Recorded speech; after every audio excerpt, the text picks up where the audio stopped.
ఇది కమలాపురం గ్రామం. ఒకప్పుడు ప్రశాంతంగా ఉన్న ఈ ఊరు ఇప్పుడు వానరుల వేదనతో విలవిల్లాడుతుంది. పిల్లలు పాఠశాలలకు వెళ్ళాలంటే భయం. స్కూల్కి వెళ్ళినప్పుడు 2 కోతులు నెంబర్ పడ్డాయి అన్న. ఊరికి కింద పడ్డాక కోత చేయాల్సింది. కలిసినాక హాస్పిటల్ పోతే ఊళ్ళో మొత్తం సుదిలేసింది. ఇక్కడ ఈ ఊర్లో ఉన్న వృద్ధులు ఇంటి ముందు కూర్చోడానికి కూడా భయపడుతున్నారు. ఎందుకంటే ఏ వైపు నుంచి కోతులు వచ్చి దాడి చేస్తాయేమో అని. వృద్ధుల చేతులు కాళ్ళు గాయాలతో నిండిపోయాయి. నా పేరు సామలచ్చి. నీ కాలు ఎలా ఎరిగిందమ్మా? కోతి నూకేసింది. గచ్చు కింద కూర్చుంటే వచ్చింది. చెప్పినట్లు నూకెత్తే పడుతుంటిరిగింది. తాత నీ కాలు ఎట్లా ఇరిగింది తాత? కాదా కోతి అడ్డం వచ్చింది. అడ్డం వస్తే పడేసింది. అడ్డం రాగానే అడ్డం పడ్డా. ఎక్కడ? ఇక్కడనే మెట్ల మీదే. మీ ఇంట్లోనే?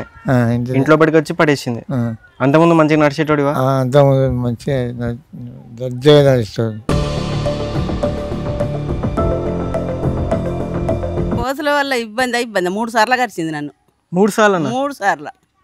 ఇక్కడ భుజాల మీద ఒకసారి కరిచింది, చేతికి ఒకసారి కరిచింది. ఈడనైతే ఘోరం. మాకు చేను అసలు చేయకుండానే అవుతుంది. అడవిలో ఉన్నది చేను. ఆ కోతులకు చేయలేకపోయి వీడియో పెట్టిన. ఇప్పుడు మీకు కోతులు కరవడాలు అట్లాంటివి ఏమైనా ఉన్నాయా? కోతులు మీద పడతాయి. అన్నం ఉంటే అన్నం పట్టుకొని పోవుడే. ఆడ పెడితే ఎత్తుకొని పోవుడే. ఏది నాశనం, పంట అంతా నాశనం. కోతులు పిల్లలు స్కూల్ పోయినా స్కూల్ కాడ ఇక్కడ ఆదర్శ స్కూల్ అని 2-3 సార్లు పిల్లల్ని కలిసినాయి. అక్కడ తింటాయి. గంజులు అంటే మనం వండుకునే గిన్నెలని ఇక్కడ గంజులు అంటారు. కోతు కరిచింది. ఎన్ని గుట్లు పడ్డాయి? ఎన్ని పడ్డాయో. ఇక కుట్లు వేయలే కానీ దీని చుట్టూ సూదులు వేసుడే. కుట్లు అయితే ఇసం ఇలా వరకపోద్ది అని వేయమని దీని చుట్టే చిరు సూదులు. కోతులు ఉన్నాయి. ఎక్కడి నుంచి వస్తున్నాయి కోతులు? ఎక్కడికి వస్తలేదు చెప్పాడు కానీ ఒక గుంపు అయితే 200 గుంపు ఉన్నాయి. ఒక గుంపు 100, ఒక గుంపు 50 అట్లా ఉన్నాయి. చాలా ఉన్నాయి కోతులు. ఏమైనా ఇంట్లోనే వేసుకొని డోర్ వేసుకొని ఇంట్లోనే. ఎప్పుడైనా కరిచిందా?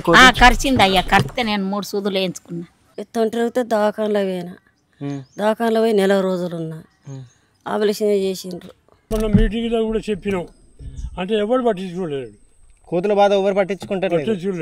ఎవరికి చెప్పాలి కోతులు ఎక్కువ ఉన్నాయని?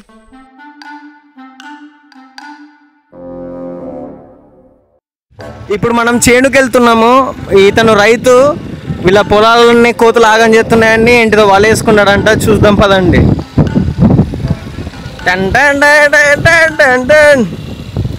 అంకుల్ మీరేంటి అంకుల్ ఇంత స్లిమ్గా ఉన్నారు, ఫిట్గా ఉన్నారు? ఇదేనా మీ చేను? బా చాలా అందంగా ఉంది మీ చేను. కనబడుతుంది. ఇది అసలు ఏం పొలం అన్నట్టు? మినుములు అంటే మన దోశల పిండి, ఇడ్లీ పిండి వాటితోనే చేసుకుంటారు. ఓకే, ఇదేనా మీది? కోతులు రాకుండా చుట్టూ వలలు వేసుకున్నారు మనోళ్ళు. కాదు మనలో అన్నమాట. చుట్టూ అడవులను కొట్టేసి మీరు ఇవన్నీ చేసుకున్నారు. మరి కోతులు రాక ఇంకేమవుతాయి చెప్పు? అటు ఉంది కదా, ఇటే ఉన్నది ఊరి దగ్గరే కదా. ఎందుకు వస్తున్నాయి కోతులు? ఏమో ఎక్కడెక్కడ తెచ్చి ఇక్కడ వదిలేస్తున్నారు. అటు ఇక్కడ గుట్ట మీదకి వచ్చి అన్నిటి ఊర్లో పడుతున్నాయి.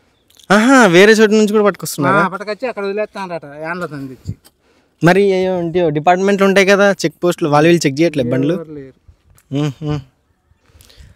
Point to be noted. ఎక్కడెక్కడ నుంచో కోతులు ఇటు నుండే వస్తాయి కానీ అటు అడవి నుండి రావు కోతులు. ఊర్ల నుండే. ఇక అటు వేయలే చూసిన. మేము అటు వేసుకోలే. ఇక అంతా మొత్తం అడిగే కదా. అన్ని మినిస్టర్లు కానీ అక్కడ వేయలే. ఇగో ఇక్కడ ఊరి దగ్గర కానీ ఇంట్లోకే వస్తాయి బాగా. ఇప్పుడు మీ ఎమ్మెల్యే ఎప్పుడైనా వచ్చింది ఇక్కడికి? ఏది ఓట్లు వేసుకున్నది అవతల పడ్డది, రాలే. ఓ బిర్జీ కడతాను అన్నది, ఇది అన్నది, అది అన్నది.